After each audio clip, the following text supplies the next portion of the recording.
Twitch CEO Dan Clancey has been watching Twitch sink over the last 2 years. Worse than that, he has been poking holes in the sinking ship with his incompetence, gross negligence, and complete lack of leadership.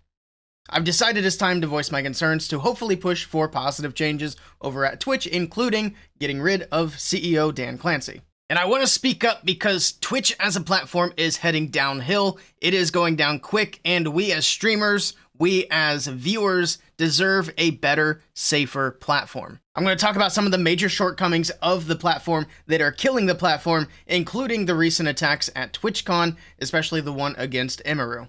One of the big topics that Dan has promised to fix at Twitch, which is leading to the demise of the platform, is the advertisements on Twitch. The ads on Twitch are incredibly intrusive, they're disruptive, and they make it difficult for viewers to enjoy streams, leading to viewers just leaving streams outright, and Twitch has continued to push for more and more advertisements on the platform, which completely cover up the stream and, again, make viewers want to move on from that stream. Another and bigger piece of this puzzle, which is leading to the sinking ship of Twitch, is the moderation team. Happy birthday to you. What the fuck? Happy birthday to you. Bro, we're never beating the Hassan runs Twitch allegations after this. The moderation team under Dan Clancey is obviously biased, obviously politically motivated, and this has been a huge issue over the last couple of years. Now, this has existed before Dan, but in recent times has gotten much, much worse. There is, of course, a rule set at TOS on Twitch, but it is not applied even remotely fairly.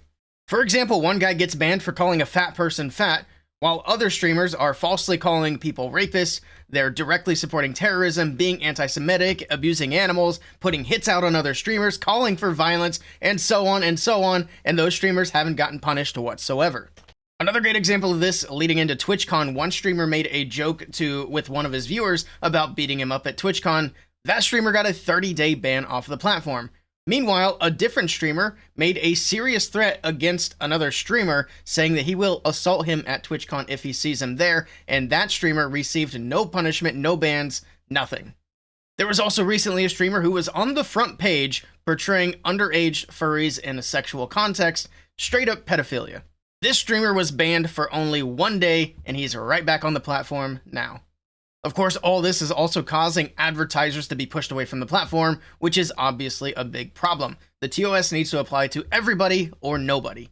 So Dan has either crafted this moderation team to be what it is today, or this is what he inherited when he took over that position, and he just has his head too far up his own ass to see the problem. Now let's get on to the big topic as of lately, which is safety on Twitch. Or the lack thereof. The safety of our creators is the top priority. Safety for streamers and viewers on the platform and at IRL events for Twitch is simply non-existent. Of course, Dan and his team say that they care. The safety of our creators is the top priority. That's just a straight up lie. We can see from their actions, or rather lack of actions, that they do not care whatsoever.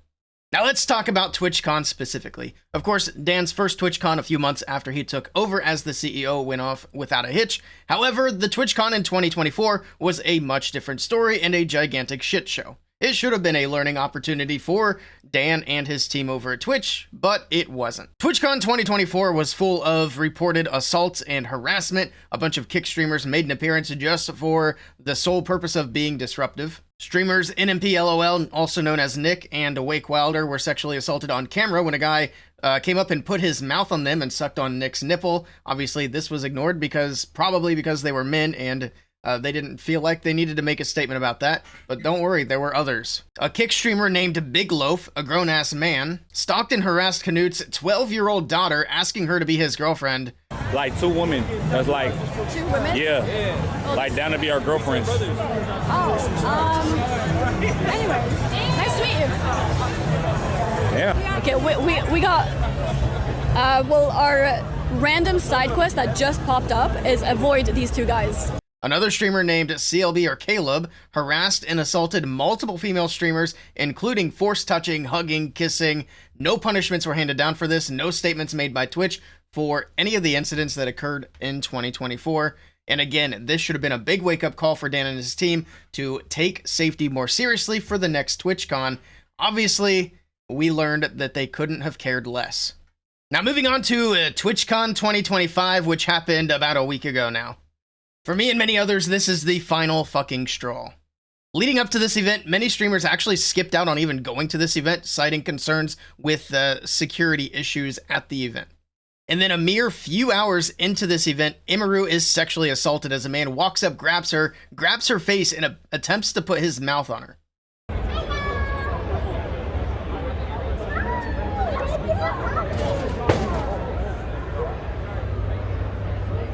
Whoa.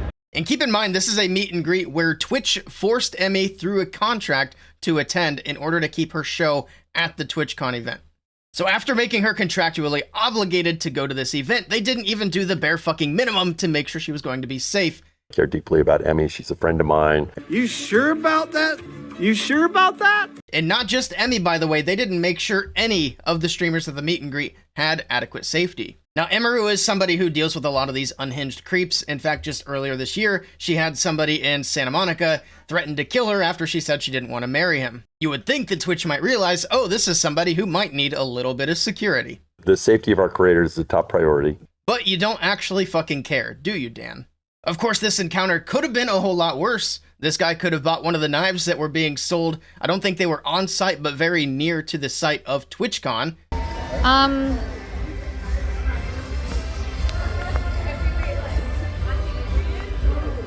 Should I leave?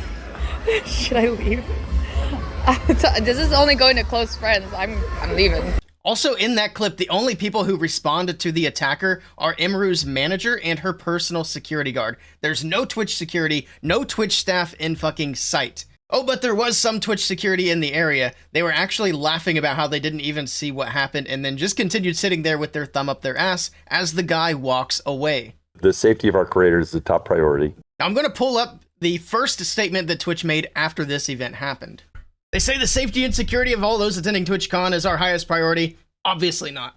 They said, in line with existing TwitchCon security protocols, law enforcement and event security were on site and responded to the incident. I don't know about law enforcement. We've actually got more on that here in a little bit. But event security, they sure as shit were on site. They weren't doing a damn thing about it. They let the guy go.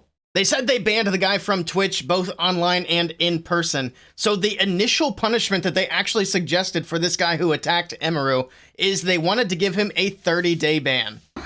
And I'm like, what do you mean? She's like, well, I asked them, you know, like, what are they gonna do about this? And you know what they said initially? They said, oh, well, he's banned from the platform for 30 days.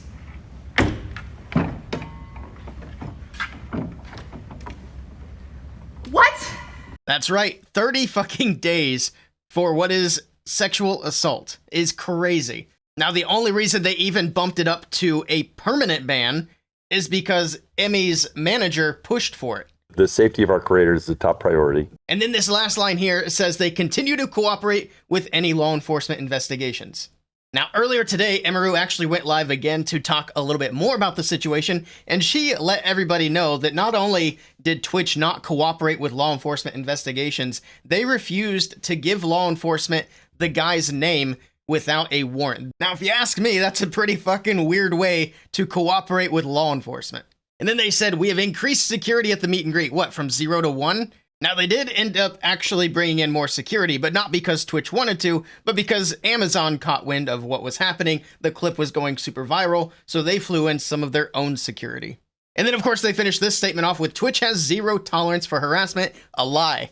They obviously have tolerance for harassment because it happens all the fucking time. Now, something that's really concerning about this is if this was someone who doesn't have the same resources that Emmy has, there was nobody around to respond. If there wasn't somebody recording this, there were no cameras, so we wouldn't have even really known what happened. Emmy would have had to have explained what happened. There wouldn't even be a video of it. It certainly wouldn't be as widely known as it is. Twitch probably would have just swept it under the rug, as they've done God knows how many times before. In fact, the area was so unsecured, the guy just walked on through, crossed multiple barriers, went right across the stage and right up to her. Other people were just walking around the area willy-nilly, going in through the back and whatever.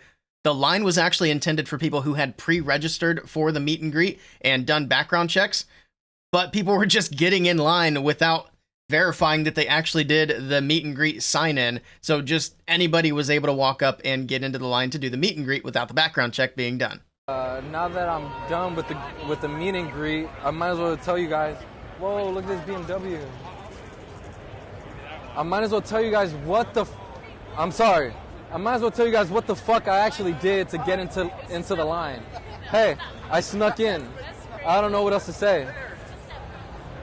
I was in line waiting for the meet and greet, and I figured, well, I got some intel that that you had to make a reservation for the meet and greet in the beginning of October. I never did that. I just knew where I had to be, and I executed.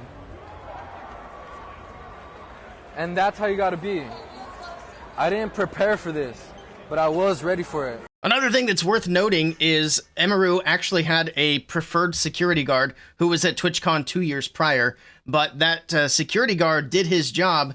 He held a stalker in place while the police arrived, someone who was following Emmy around and making her uncomfortable, so they got authorities involved. And what does Twitch do? They permanently banned that security guard from ever coming back to TwitchCon. The security guard didn't hit the guy or anything, just held him in place, and the guy was permabanned without question. The safety of our creators is a top priority. And don't worry, the attack on Emiru wasn't the only big problem at TwitchCon this year. There were plenty of other issues that came up, one of which was forcing VTubers to demask at the event. Now, for those who aren't familiar, VTubers are people who stream with like an avatar to protect their identity so people don't see their face. And what Twitch staff was doing at the event for the VTubers that showed up to do meet and greets or whatever, they wore masks so people didn't see who they were to protect their identity. But Twitch staff was making them demask and let people see their face. Another huge issue, remember those streamers I mentioned harassing and assaulting people back in 2024?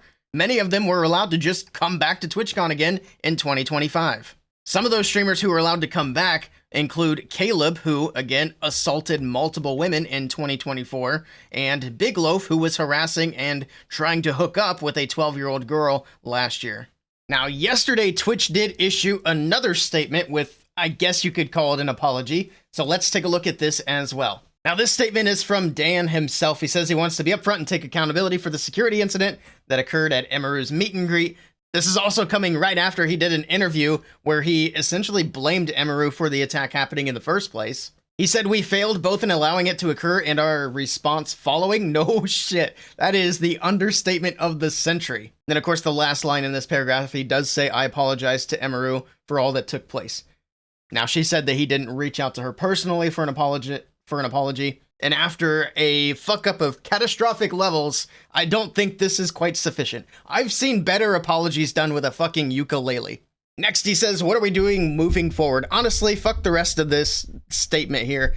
The things you should do moving forward, first of all, either step down or Twitch needs to can your ass. And then there shouldn't be any more TwitchCons. This should be the end of it here. You guys cannot run a TwitchCon and keep people safe. You've made that abundantly clear. Now, how do we know that Dan doesn't care? Other than the fact that he clearly can't be bothered to ensure the safety of Twitch streamers and other attendees at TwitchCon, he's too busy LARPing as a content creator to do his fucking job. In fact, the evening right after Emiru was attacked, Dan was too busy out partying instead of locking down his fucking event and figuring out what went wrong with his security. And then the next day, Dan's going live on his own personal channel to walk around the convention instead of, again, trying to lock down his security, holding people accountable for security failures, and making sure the rest of the event is safe. He quickly ended that stream when he started getting criticism in the chat, and he realized that Helen Keller probably could have read the room better than he did. So after he ended that stream, did he finally go to work and start locking down his event?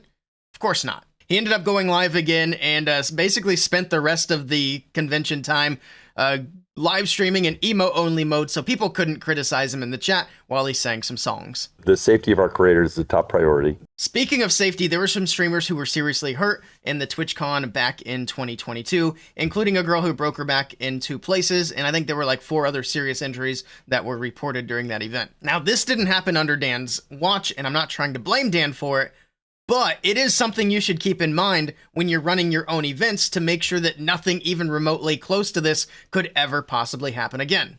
So we're going to make sure that safety is a top priority, right?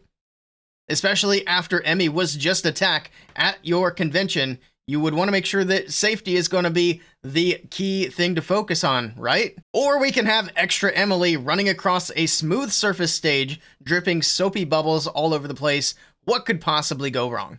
Give me a Oh, nice. Hello, friend.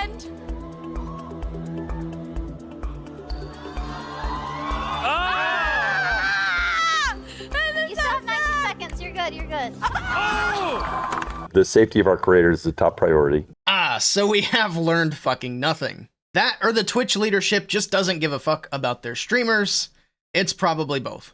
I'd say do your fucking job, Dan, but we're so far past that now. Twitch leadership needs to be changed. Dan needs to be replaced with a more competent CEO. And then the new CEO, whoever they may be, needs to clean house. There are obviously more people in Twitch leadership who need to be shit-canned. The advertisement issues need to be fixed. The moderation team needs a massive overhaul. We need to take safety much more seriously, both on the platform and at live events. God forbid we ever actually have another TwitchCon again. Because at this point, just stop. It's so far beyond saving now. The trust is just so thoroughly cooked at this point.